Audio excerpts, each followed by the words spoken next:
In this classroom tour video, we'll be talking all about letter tiles, how I use them and how I keep them organized, because to be honest, there's a lot going on over here. And in full transparency, I was a little nervous to even share this because I thought they're going to be so overwhelmed and think, Amanda, you're a hot mess. You got a lot going on. So I'm going to do my best to explain it in a simple way. So these letter tiles I give to my students, the 9 to 15, I would say probably on average 12 different letter tiles that are used to spell their particular words for that week on their spelling list. And so I use those letter tiles just to keep things a little simpler for them. Some students with disabilities really struggle to recall, like, yes, they know that, the sound is a L, but they can't always visually match that. And so being able to have that visual prompt kind of helps them. Also too, if they're struggling, is it a C or a K? Well, do you have a K in your bag? No, then it's probably not a K. Things like that kind of help them. It's just an accommodation that you can provide to your students to allow them to be able to spell some of those words. I also think it really helps them manipulate sounds. So if we're swapping out maybe a BL for a BR, we're talking about moving from an L blend to an R blend. So I'm not going to get on my soapbox about why I love letter tiles so much, but I use them every single day. Each of my groups has a Ziploc bag that's color-coded based on their level. And I'll be really honest, these all started out kind of aligning to the reading series. So I had a group at the beginning of the year that was reading the red level of the reading series. And so guess what? They had a red bag and it was great and it was wonderful. I had one group reading from the yellow series, so they had a yellow Ziploc bag. The green level of the reading series, green. It was perfect until we all know kids grow and change at different rates. And so my reds were no longer reading red. They were reading orange, but I didn't have an orange bag. So some of them became either blue or now I don't have anybody in the red level, which is a great problem to have. So they've changed over time, but in theory, you could have, here are my red words in the red bag, my blue words in the blue bag, and so on. It's been great.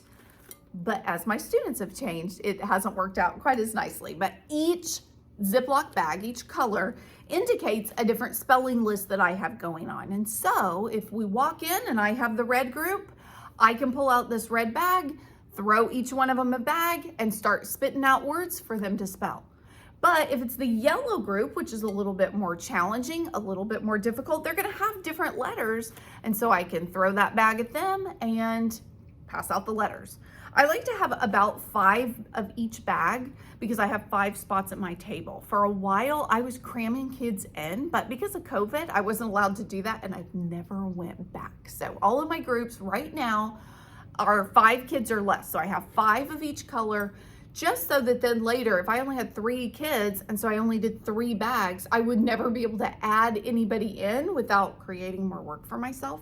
So I just always kind of keep 5 bags. In this, what do you call this? It's a little plastic container. It's really made not for 3x5 cards, but for 4x6 size cards. And they're inside are different file tabs so that you can sort them. And that's where I keep all of my extra letters. That way, as I'm filling the bags, or if a kid drops them on the floor, they can't find their M, I can just pull it out quickly and be able to hand those to them.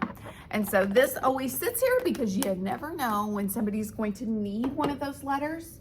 And if somebody finds a letter on the floor, I just sit it on top because the next time I have the purple bag group out, somebody's gonna be like, I can't find my R. Well, guess what? Here it is. That way it kind of has a spot. It's inconvenient when they drop them on the floor, but we all know it happens.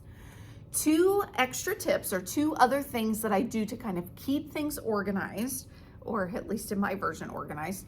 On this 3x5 card, I copy the words that I am using for that particular week.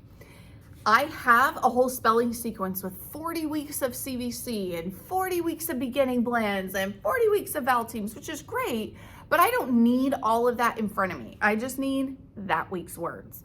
And so at the beginning of the week, or really like this week for next week, I'm already making my list of words so that I know, okay, blue group, your first word is trek, and I can just quickly look, and that stays on the table a lot of times with me. or I'll just sit it on top of this. That way it's handy. So that helps kind of save me time. And then, oh shoot, I said these videos were gonna be informal when I made them. And so I'm gonna hold myself to that. I'm not gonna remake this whole video. I'm gonna show you my backup set. I was working on it today.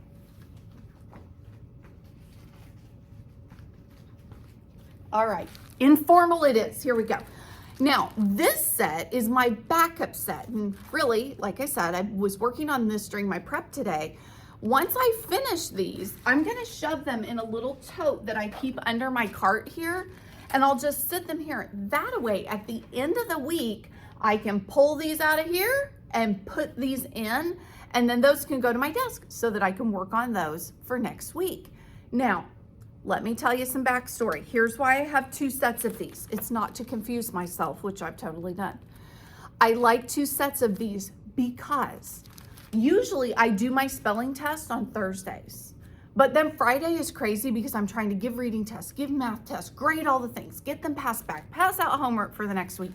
And so I never had time on Fridays to swap out the letters for the next set of words. And so then for like several weeks over and over at the beginning of the year, I was coming in like every Sunday to switch out these dang letters in here. And so finally I'm like, why am I coming in on a Sunday? If I had two sets of these, I could just swap them and then work on that on Monday. Like the old bags could go. So right now, these are week 29. Right now, these are week 30. And so I can throw my week 30 bags in, pull those out, sit them on my desk, and then I'm ready to start prepping for the next week. So it was a lot of work for a while, and I thought, I'm crazy. I'm making this harder than it has to be. I don't want to be in here every Sunday because we all know Sundays get busy. You're trying to cook and clean and get ready. You don't have time for all that. I don't have time to come to school and get my spelling bags ready. Even though it may only be 15 to 20 minutes, it's still the inconvenience. It's still the thought. Or I was stressing about getting to school early on Monday so that I could get my spelling bags ready. Otherwise, it won't be ready for the kids. That's nonsense. Have a backup set of bags. That way, all you have to do is swap them out, and it buys you a week to get that prepped and ready.